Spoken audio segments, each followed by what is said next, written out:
Halo teman-teman, selamat datang di channel Alif Razan Saputra di tutorial Nest.js. Sekarang kita sudah berada di chapter 3, pembuatan database. Nah, sebelum kita masuk pada inti pembahasan hari ini, kita akan melihat terlebih dahulu skema database yang kita akan buat. Oke, teman-teman, ini dia skema database-nya. Kita akan membuat 6 table di dalam database-nya, yaitu ada user, testimonial, news, kategori, open news page, sama client. Nah, kita akan berfokus hanya kepada 6 table ini ya teman-teman. Dan gimana cara buatnya? Kita langsung saja masuk ke command line-nya. Oke teman-teman, kita udah masuk ke command prompt-nya, command line ya. Nah, kita langsung aja login ke Postgres-nya ya teman-teman.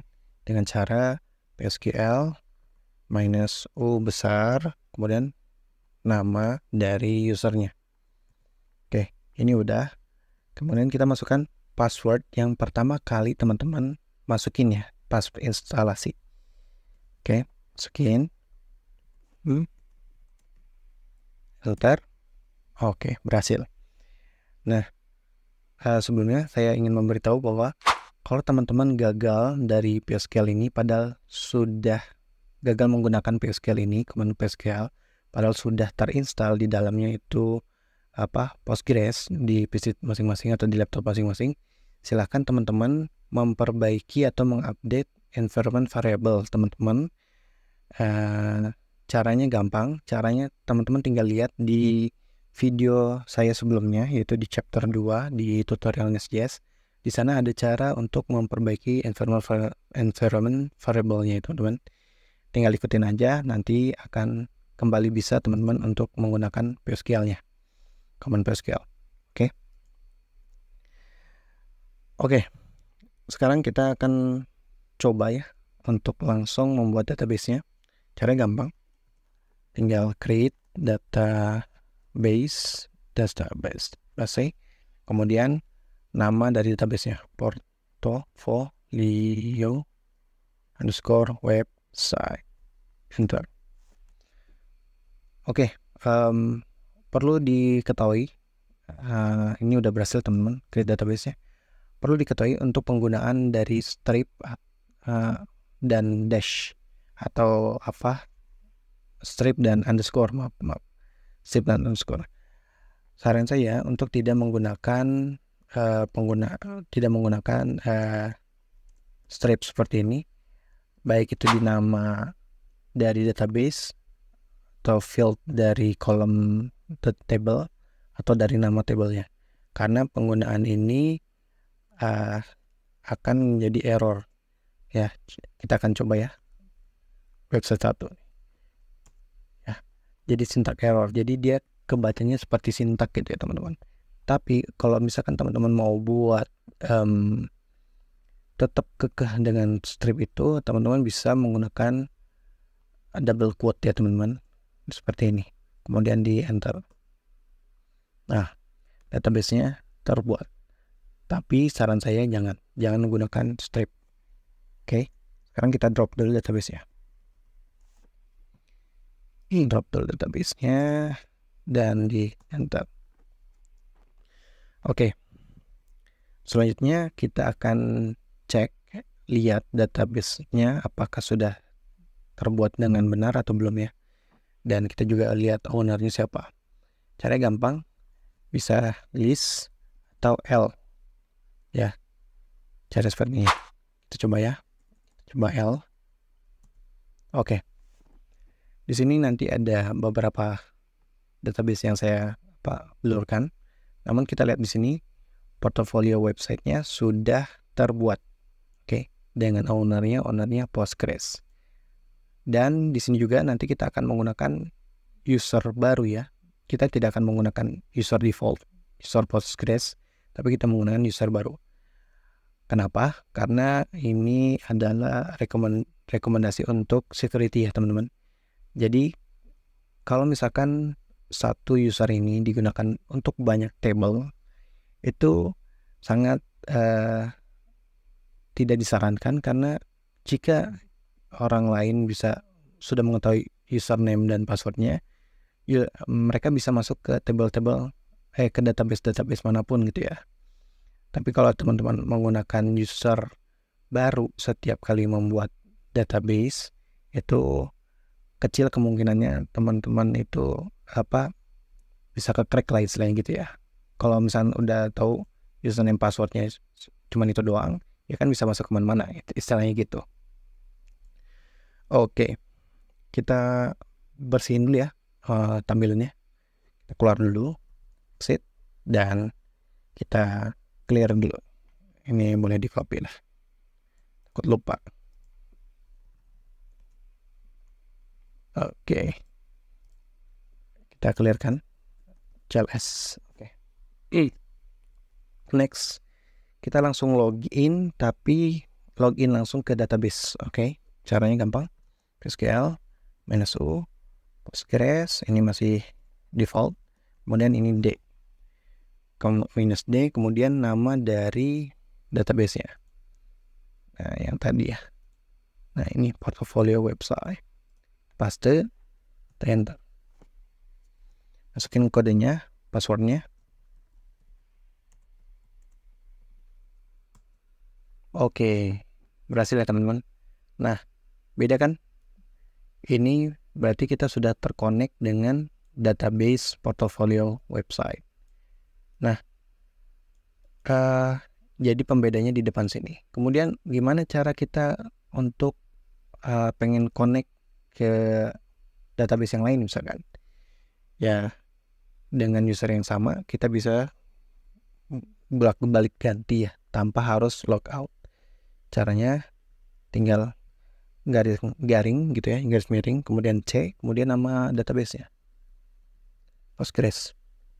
Misalkan ya, contoh. Nah, langsung masukkan Postgres. You are now connected to database Postgres as user Postgres. Oke.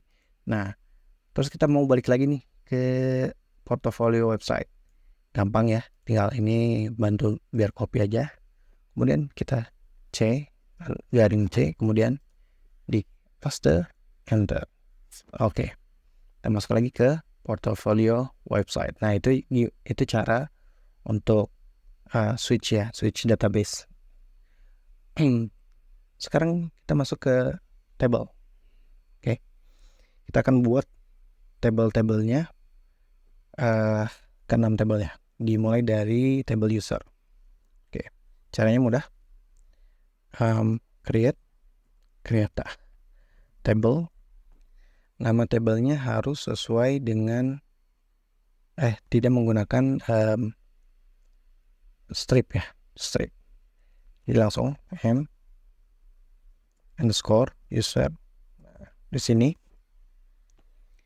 kita panggil primary key-nya.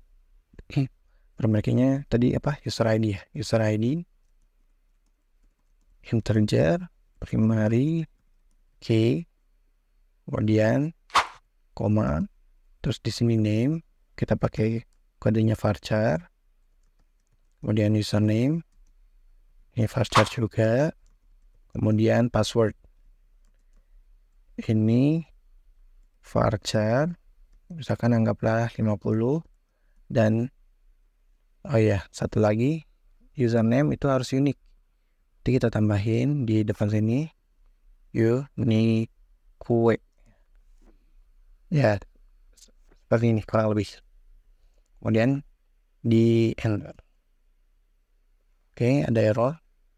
Primary key name varchar, username unique, varchar, password varchar, syntax error near unique.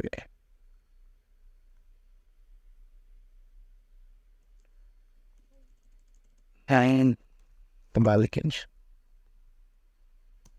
Ya, betul, terbalik. Harus name terus apa ini namanya? Udah lupa saya. Varchar ya. Tipe data, astagfirullah. Tipe datanya. Oke, ini tabel pertama sudah berhasil dibuat. Kemudian kita buat tabel yang kedua. Ya, kita lihat tabel yang kedua dulu itu adalah boleh ini ya, kita buat mnews. Oke, mnews. Create table mnews.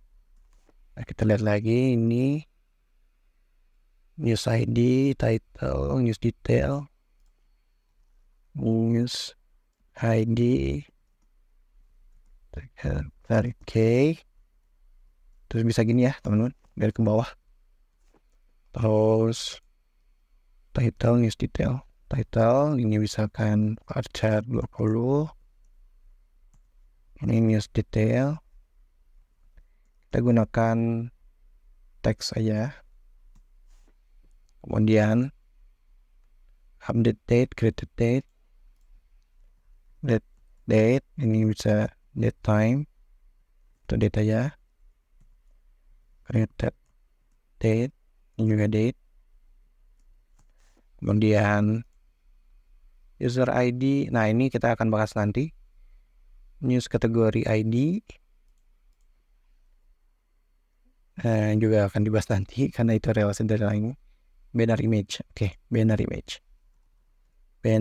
image ini bisa pakai varchar 50. Oke, di enter. Oke, nah kenapa akan dibahas nanti, karena ini akan lebih rumit ya relasinya. Jadi kita akan buat dulu semua tabelnya. Oke, langsung ke news kategori, create table news kategori, news ID. Oke, news kategori ID primary news kategori ini varchar 20. Nah ini kita buat unique. Oke, di enter, save, berhasil. Ini udah ini opening speech sekarang ya, speech, create table, opening speech, salah tulis ya, speech, oke biarin lah, opening speech ID. Oke, new speech, ke teks saja, user ID yang ini nanti dulu, create sama update, date,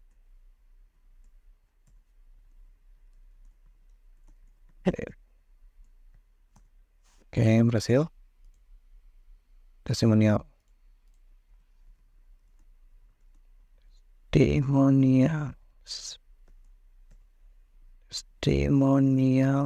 ID,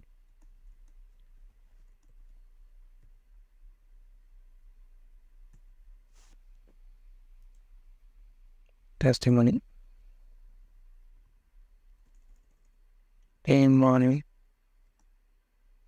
varchar 10 misalkan. Anyway,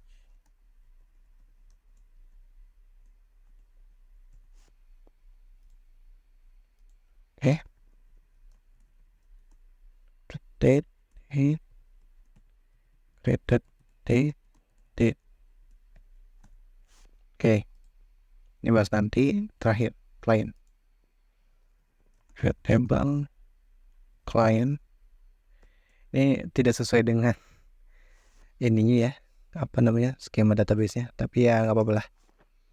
Lanjut, client ID, primary key, salah. Tapi sebenarnya ini kayaknya ada yang kurang juga sih, tapi nanti kita akan perbaiki. school name, varchar anggaplah 20. Kemudian vision, kita pakai teks vision, teks misi poll, ini anggaplah 15. Email juga 50. Oke, opening space aja. Oh tidak. Oh ya, segini lah. Created date sama date. Menghindari error karena capek dari atas lagi nulisnya. Enter. Oke, ini kita tabelnya sudah terbuat semua. Terus gimana nih cara untuk lihatnya? Nah, cara untuk lihatnya yang sudah dibuat adalah mudah ya. Garing DT. Oke, 6 table sudah terbuat. Walaupun tidak sesuai dengan skema database-nya, tapi nggak apa-apa. Lanjut.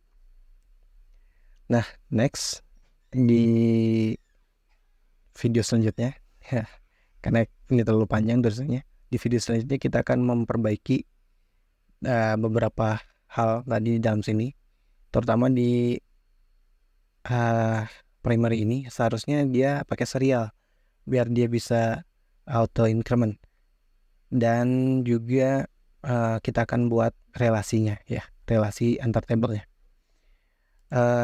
Mungkin saya akan satu lagi komennya selain DT. Nah, DT ini kan untuk lihat semua tabel. Nah, kalau D itu untuk lihat detail dari tabelnya. Jadi garing D nama tabel itu detail dari tabel. Oke, segitu dulu tutorial hari ini. Kita akan lanjut di tutorial selanjutnya ya, di tutorial besok dengan hal-hal yang lebih menarik lagi. Terima kasih sudah menonton. Klik like apabila ini bermanfaat dan sampai jumpa.